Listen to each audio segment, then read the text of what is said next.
gardening at Douentza, and today I'm in Kerry, not Wexford, so that's right down the south of Ireland.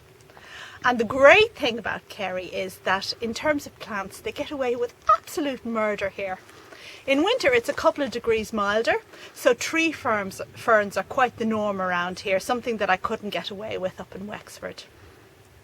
But today we're in for a special treat, because we're off to see my absolute favourite Kerry garden, and that's Dhu Varren in Milltown. Now, I suppose Dhu Varren isn't so much a garden as a celebration of plants. And the owners, Mark and Laura, are complete and utter plant nuts. Plants people, plant hunters, the whole works. They always grow the most exciting and unusual things, and it's a total treat for me to visit there. So I hope you'll enjoy this visit. Come along with me and let's see what they've got new and exciting this year.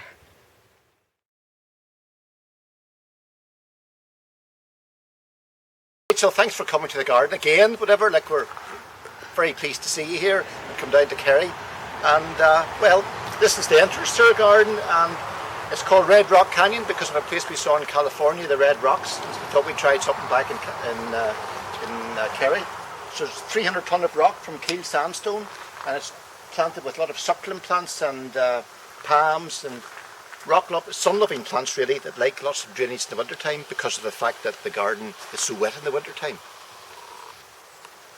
Well, Rachel, this is a Dudleya from California. It's quite a rare plant. It's not particularly hardy, so I've got it in a pot, although I might try it outside. But it's got this very white sort of powdery over it. But if you look deep into the centre, you can see there's actually rainwater trapped in there. It looks like ice, but that's actually liquid water.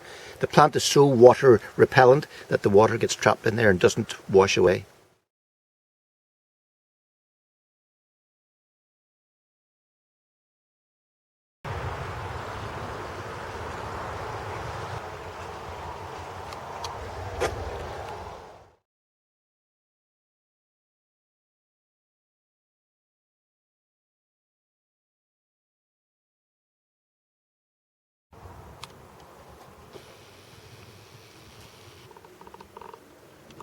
Saurauia subspinosa. It's from Burma, or I think it's called Myanmar now, isn't it? Whatever.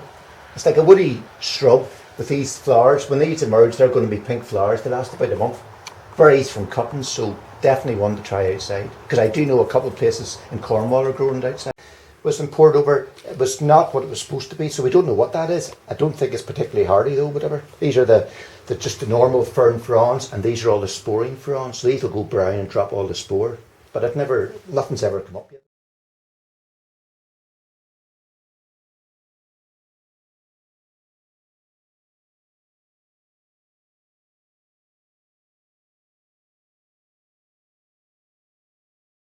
That's another tree, Aloe barberae from South Africa. I know a guy in Cape Clear Island who's growing that outside. He's able to grow it outside.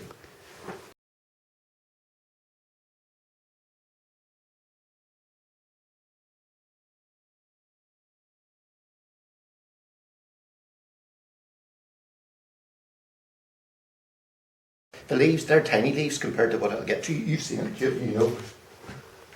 Well, this is the rock garden. This was done about 4 years ago. 40 tonne of rock in a wheelbarrow. Wheelbarrowed in and built up with stone and grit just to create the right conditions and try and make it as natural as possible.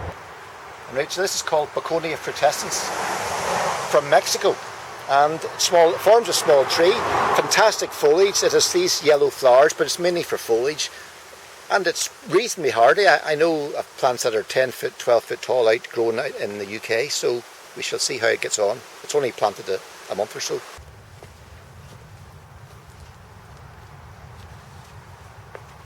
Which is probably the fastest growing, maturing bamboo in the garden.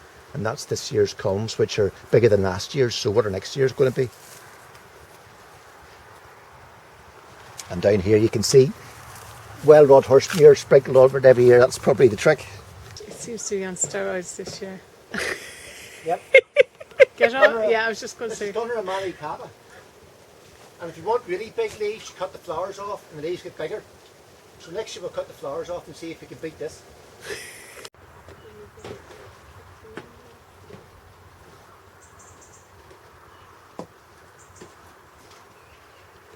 to it.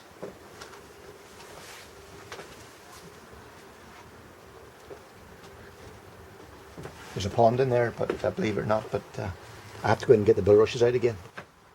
I have to get in and get the bulrushes out. Yeah. It's constant, isn't Yeah. it?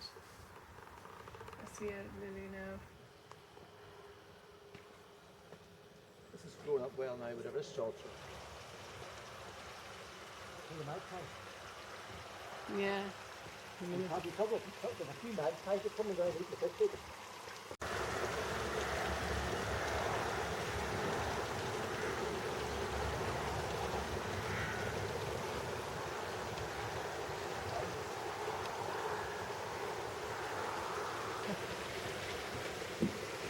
Now I'm going to test you here, Rachel. Oh no. I thought I found a few drops of the basic Teflon again. It is going to be. Schefflera multinervia. This is from North Vietnam. And you can see it's flowered twice and branched twice. So it was a straight stem, flowered, branched once into 2 growing points, flowered again and branched into 4 growing points. And that'll get about 25 feet. Oh, well, I like the foliage. I think the foliage in that plant's lovely. Yeah. That's the black tree fern you can see there growing in there.